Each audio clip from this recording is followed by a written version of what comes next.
Hello, everyone. I'm super excited to be with the lovely Gail today. How are you doing? Hi, Karolina. I'm good, thank you. It's so nice to be here. Yeah, so we met earlier this year, and I was on your podcast, and now I'm so excited to have you on mine. And so, tell the listeners a little bit about yourself. So, what do you do? Who are you? Yeah, who am I? So my name is Gail. I'm British, mum of two, but I live here in Spain. I've been here since 2004, so quite a long time now.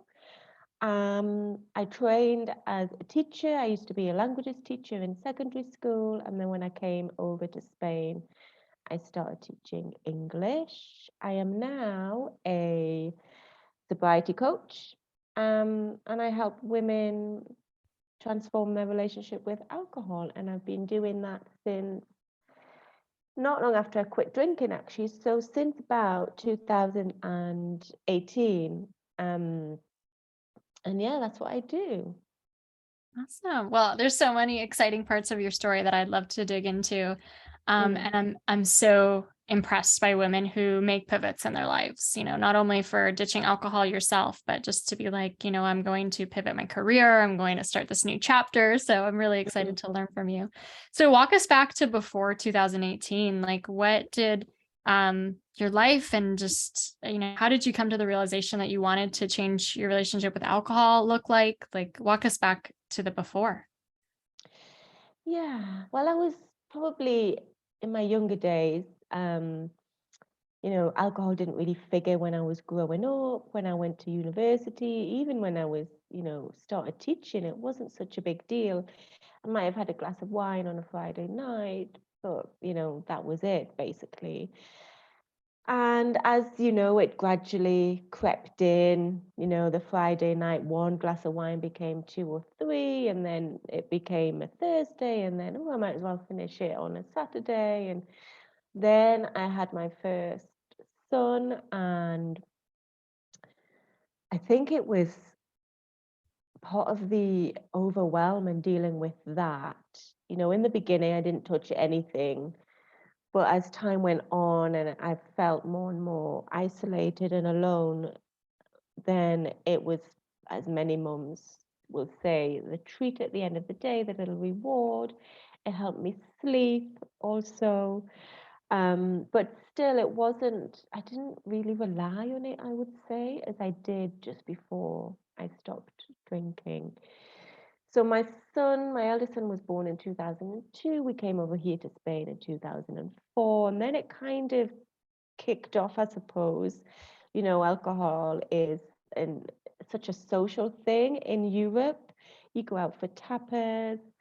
It was a great way for me to practice my Spanish and meet new people in bars and things like that. And it just became a daily thing that we did. We lived in a cave for a long time, so we renovated our own cave house.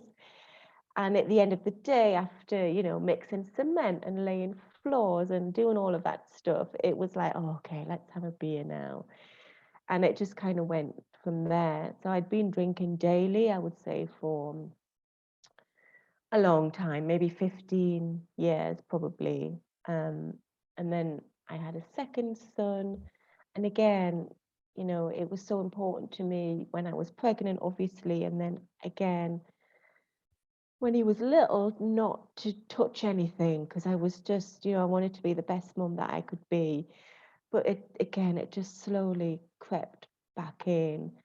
Um, and I think I'd always, at the back of my mind, knew that something wasn't quite right because, the shame and the guilt when you wake up the next day after having had too much to drink. That was just eating away at me, and it became more and more of a regular way to wake up, really. And I just didn't like how it was making me feel. I didn't like the thoughts. I didn't like, the way I felt about myself because of the drinking.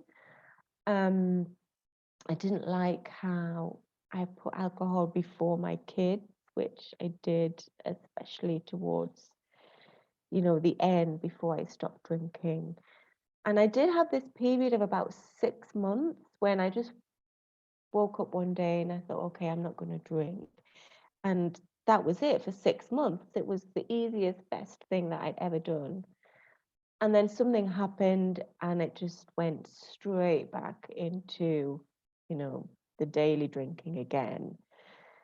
And it was like that for about 5 years, drinking every single day, beer mainly. But I did have wine. And when I did have wine, it just, the wheels fell off. It was just awful, really awful. So awful that one night we'd been drinking wine, out of a box with a tap on because it's convenient. And I had a massive argument with my husband, and then I just thought, okay, I can't deal with this anymore.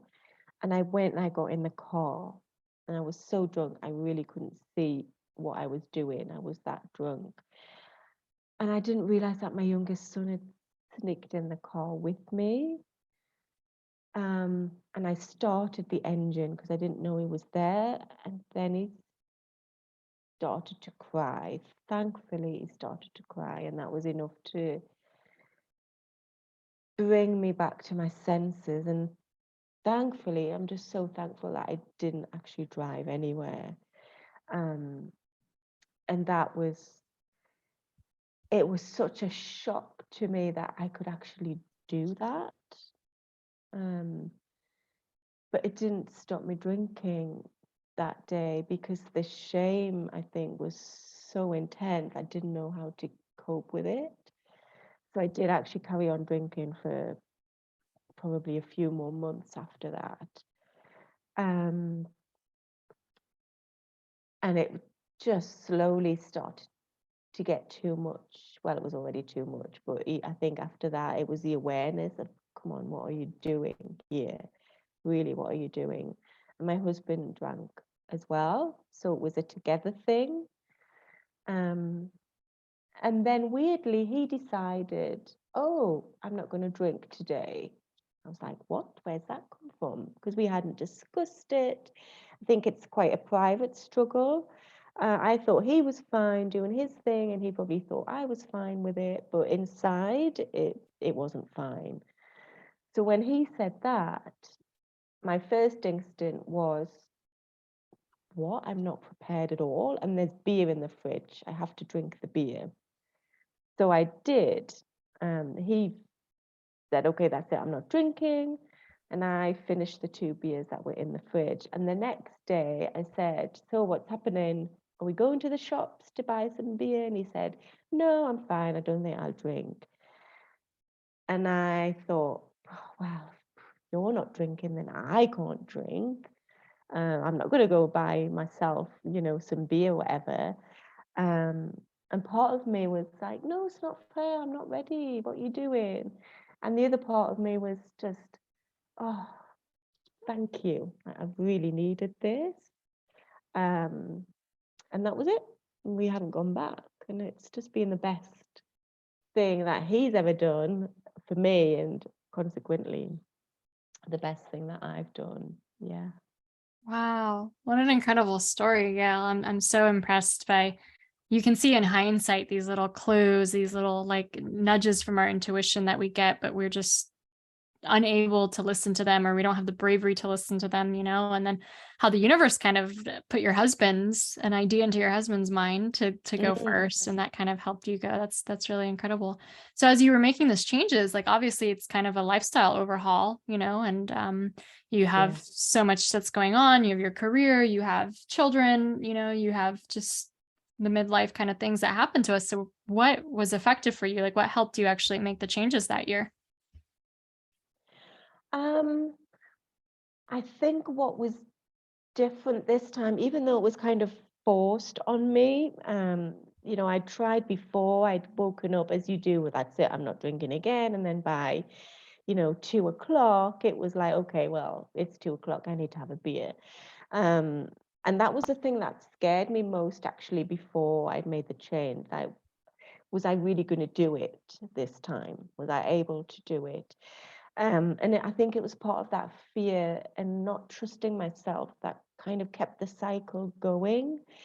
Maybe I had low self-esteem, and it was just, well, you won't be able to do it, Gail, so why bother, kind of thing. But this time, I gave myself a mantra, which was, I'm not drinking no matter what. And that kind of freed up a lot of headspace, because often it is the decision making and the thinking about it that is just so exhausting. So that mantra laid it out for me. It was quite clear that no matter what happened, whether it was a Friday night or a Monday afternoon or something good or something bad, then I just wasn't drinking. Okay, I can deal with that. Um, and I began to look at it from the positive side, what I was gaining. Um, I I love having a good night's sleep and waking up feeling fresh and rested in the morning.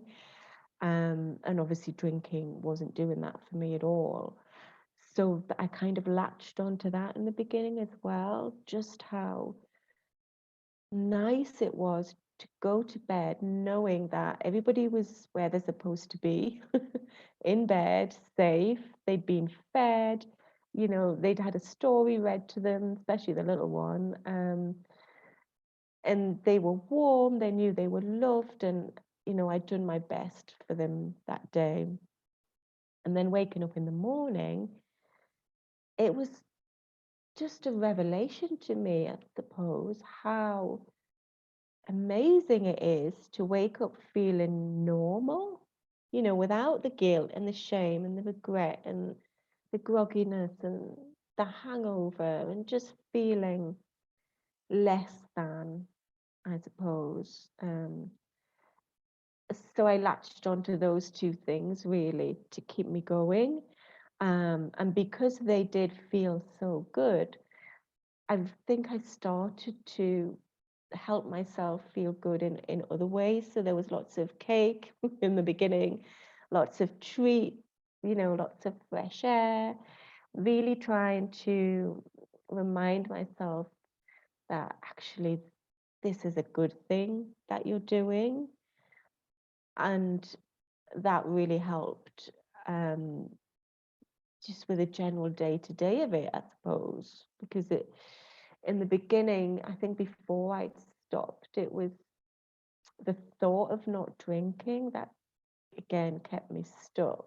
What do people do on a Friday night? And the thought of a whole weekend without drinking, that just filled me with complete dread, because I had no idea what I was going to do. So it was filling my time with nice things that made it a nice thing to do. I love that intentionality behind it, and really kind of celebrating your progress at every step and kind of doing things differently than you did before versus just depriving yourself. So I'm Yes. curious, like hindsight obviously is 2020. And I think when we're in the thick of Mhm. a drinking habit, like we see obviously it's just what you do, it's what everyone does, it's just how we, Mm. relax. We just think it's so innocent. And there's so many cultural reasons why we drink. There's just so much that's but I think in hindsight, when we're like so far removed from it, we can kind of look back and see like, well, why was I drinking? Like, did I feel the need to drink every night? Mm. Outside of those bigger picture issues and more of the personal ones. So for me, like, I'll just be really point blank about it. For me, it was boredom and a lack of fulfillment in my life. So I'm Mm. curious, you look back, like, what do you think that you've kind of healed or you've worked through in the like 5 years almost now that you haven't been drinking? Well, that was like maybe the main kind of driver of wanting to drink every day. I think boredom as well. You know, I know I've got two boys and they're hard work, and you have to, they're your life really. But at the same time, it was incredibly boring, the same routine every day. Get them home from school and make their lunch, and then, homework time, which was a bit of a fight, to be honest. And then entertaining them, and then bath time and tea time and reading stories, that did get, I hate to say it, a little bit boring. So I suppose it was something to make it less boring, make it a bit more interesting, I suppose, to take the edge off, I think. And also, um, we live in quite a small village. We're in the village now, but mainly we lived in, as I say, in a cave, removed from the village. So it was very isolated. And I think that played a big part as well. I did feel on my own, even though I had my husband and my two boys, I did feel quite alone and lonely and isolated. And it was a way of having me time, I suppose, as well, a little bit of a treat. And maybe because I hadn't been taught how to express myself or to ask for what I needed, growing up, everything was kind of squashed down. If there was a problem or an issue, we just had to get on with it and not bother anybody. And I think there was a lot of that as well, even though I felt lonely and I was struggling and it was hard work and I was bored and I wasn't really doing what I wanted to do. I didn't feel that I could ask for the help and support. I didn't feel I could talk about it. So it was just that numbing out at the end of the day, maybe finding that comfort and solace in the beer, in the wine, in the alcohol. And of course, it's addictive. So the more you drink, the more you want, the more you want, the more you kind of need. And then you just get stuck in that pattern.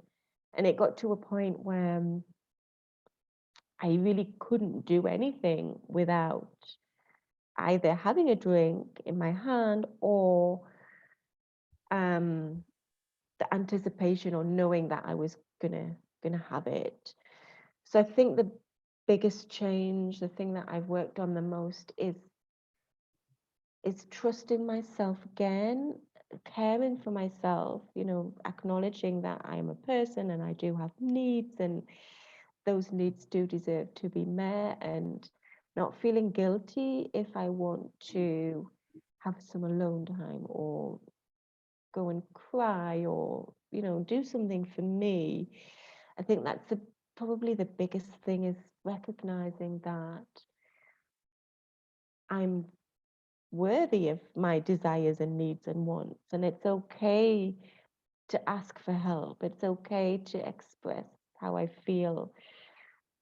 So I think a confidence thing as well. And when you're not drinking, then your confidence, I think, does increase. So I think that's probably the main factor, I would say. Confidence, self-confidence, self-esteem, and knowing that I'm worthy and deserving of my life, I suppose. That's so profound, I mean, I think that when you ditch alcohol, like that self-worth journey that you go on of rebuilding and Mm, growing your self-esteem and self-worth. And I think it's something that everyone struggles with, whether they drink or not. But I think it really confronts you with yeah. like, oh, I deserve to feel good and I deserve me time and I deserve boundaries. And, you do Mm, get the confidence of doing something that's so good for you, of really being proud of yourself for that effort of just taking care of yourself. So, I mean, obviously, you make this change with alcohol. And then, as you said, not too long after that, you decide to also become a coach and then help other people mm, with this. So, I just think it's so inspiring when people who are new to something or wasn't part of their career before, all of a sudden make this bold step and do something mm, new, especially like, in midlife and stuff like that. I think one of the biggest limiting beliefs I hear from people is it's for me, like if I want yeah. to do a different career or if I want to stop drinking, it's too late. And so Mm. you must have had some kind of epiphany to move forward on becoming a coach and launching a business and all that kind of stuff. So walk us through that. Like, how did that all play out? Mm. Um, I think since the very beginning, I just felt so good. I did feel, as many people do, that I was just let into this big, amazing secret. I was like, wow, why is nobody else doing this? What's going on? Why are you drinking? Why are you drinking? You got to stop. It's amazing. So I think there was a bit of that, that excitement and giddiness. Um, and I started off initially just having a blog on my website. That's what I did. I just kind of started blogging about my journey. I think my first post was about my first 100 days. So, the first 3 months or so were just me at home with my cup of tea, just living it and getting through it and figuring things out. And then after that, I've confidence again. I thought, oh, well, maybe I could share a little bit about how I'm feeling, because it helped me, um, immensely in the beginning to read other people's stories. It's so inspiring. And I used to read people saying, oh, I'm on day 6. And I'd be like, oh, wow, day 6, that must be so amazing. Um, and I would be quite envious of people when they wrote, oh, I got through my first Friday night. I'd be like, oh, wow, I want to get through my first Friday night. So it kind of came from there in the beginning. I just wanted to share, I suppose, how I was feeling, what I was going through for myself as well as for other people. So it was just that in the beginning, just a blog, and I started chatting to other sober people, hearing their stories and putting things out on YouTube. So it was very, just relaxed and informal. Um, and as I said, I'm a teacher. I think I'll always be a teacher. So I was teaching English online at the time. And then I just thought, oh, maybe I could combine the two, the teaching with the alcohol-free living. So I explored the possibility of that a little bit, with my teaching qualifications and skills. So I did a life coaching qualification, and then I also did an addiction therapy qualification. And from there, I created a 3-month kind of step-by-step program, if you like, based on what I'd gone through and the changes that I made, and the hints and the tips and the journaling questions and all of that had helped me. I just kind of made it into this little package, if you like. And that's what I teach now in my one-to-one and in my group programs. So it just came from there, really. As I suppose with you and with other people, taking what I learned, taking what I knew, and just putting it out there to help other people. Because I do believe that there's no one way to do this. There's no kind of, secret path to sobriety. It's very individual, and there's just, the more help we can get, I think, the better. The more stuff out there is for people, the better. So I think that's where it came from, really, just wanting to share what helped me and hopefully help other people. Yeah. You share that process, because I really do believe that we ditch alcohol for a reason. We ditch alcohol to step Mm, into a deeper calling and our deeper purpose. And oftentimes it's this beautiful position that you're in where you're getting that confidence and you're feeling good and just new ideas are swirling and you have new passions. It's such a ripe time to take advantage of all those things and move forward with something. So I loved how you shared it. Like, first of all, you got that excitement and that, like, ooh, I have this, I know the secret that other people don't know, but everybody needs to know it. It's like, I have a gift I want to share with people. I have like mm, cookies I want to give to people, it's that beautiful excitement. And I love how you kind of just also didn't make it this overwhelming, okay, I have to launch a business and make this much money and do all this stuff. It's like, oh, let me put like an article out there on a blog, or let me put up a video on YouTube. So I think mm, for anyone listening who's looking at, how they can move forward on their goals and dreams, when we make it like this really intimidating, overwhelming, huge big picture thing, it's great to have the vision. But if that's what we like put ourselves the pressure to mm, achieve right away, like we're just going to give up. And so kind of yeah. like this strategy, I think, like dipping your toe in, being experimental, trying Mm, something else can be such a good way to kind of solidify, like, yes, I'm on the right path. I like this, I Yeah. like the feedback I'm getting, and then taking the next steps and the next steps after that, like how you got certified and then developed your program. Because I think Mm. what ends up happening, Gail, is that like people see someone who's successful and they don't see the backstory. And they just are Yeah. like, wow, they must be a wizard to have figured that out. And I love to break it down as much as I can for other people. I have a lot to learn still, but I love to share what I have learned, over the last 4.5 years that I've had my business, because I used to think that. I used to think people who did this for a living were wizards. Like, how do you Yeah. figure out this whole online business and online coaching thing?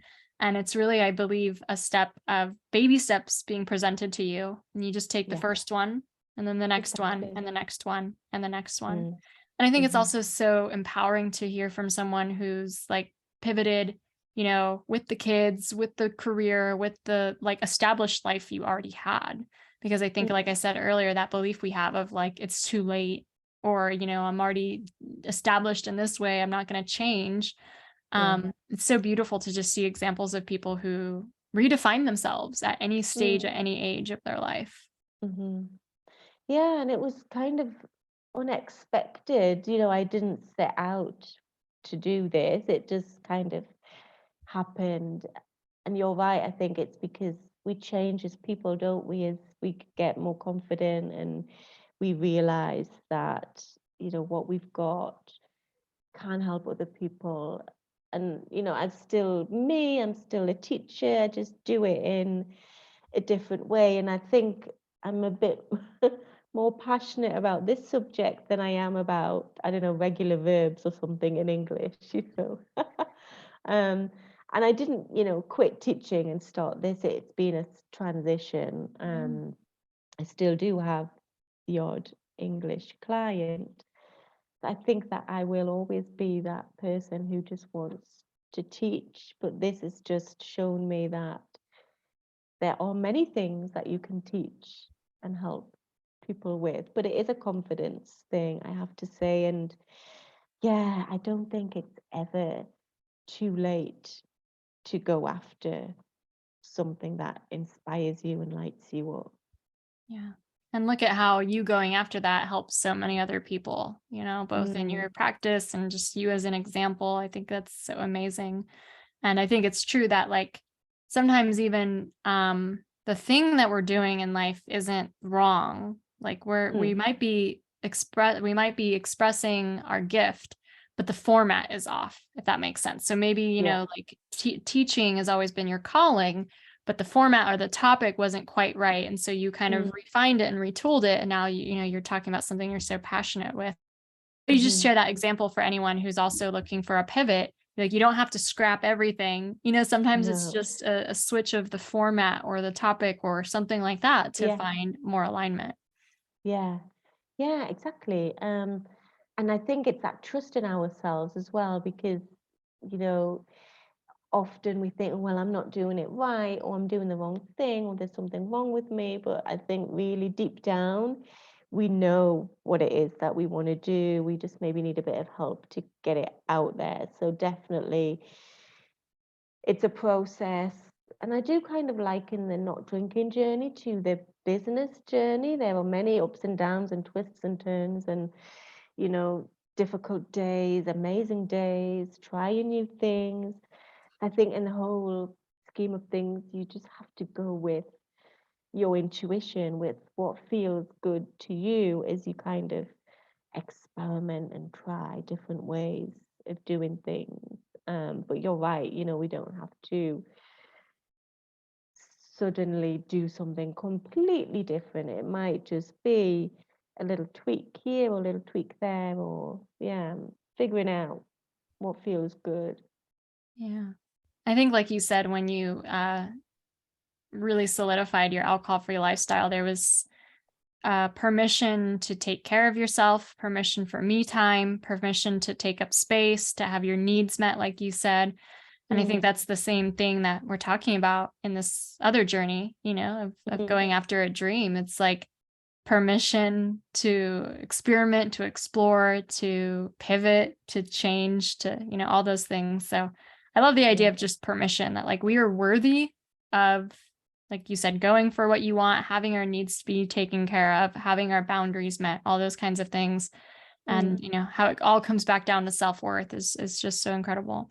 So I'm curious, yeah. I'm going to put you on the spot for just a second, but if you were to give yourself advice for, 7 years ago, when you're still kind of in the thick of drinking, what advice would you give yourself back then? Could be about anything, but Um, I would say slow down, Gail. Take a moment and just pause, because I think I was just so kind of head down, just got to get on with it, just get through the day, just do the thing, you know.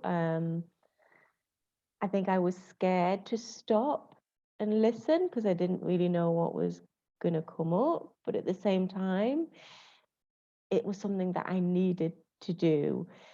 And again, I'm going to come back to permission. We don't give ourselves permission, I think, to stop and to slow down and to lift our head up and look around, and see what else is out there and to listen to what's really going on.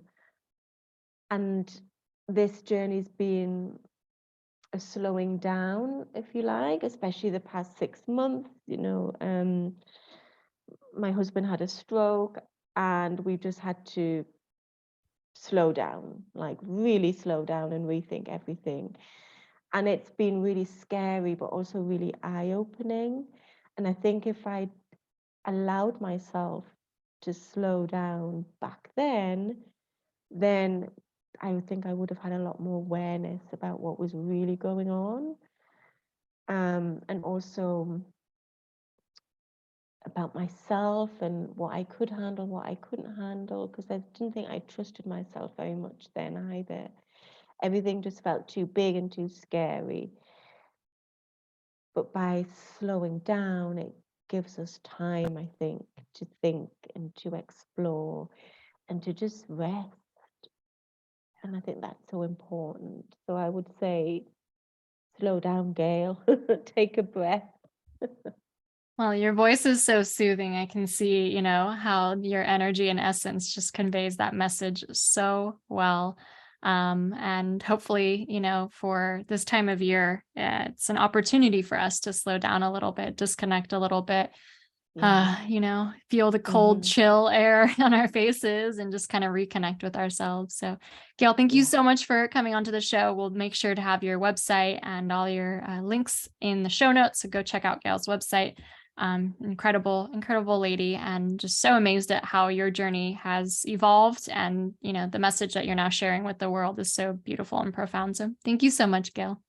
Oh, thank you, Karolina. It's been so nice to be here and to meet you. I would never have met you if I hadn't done this.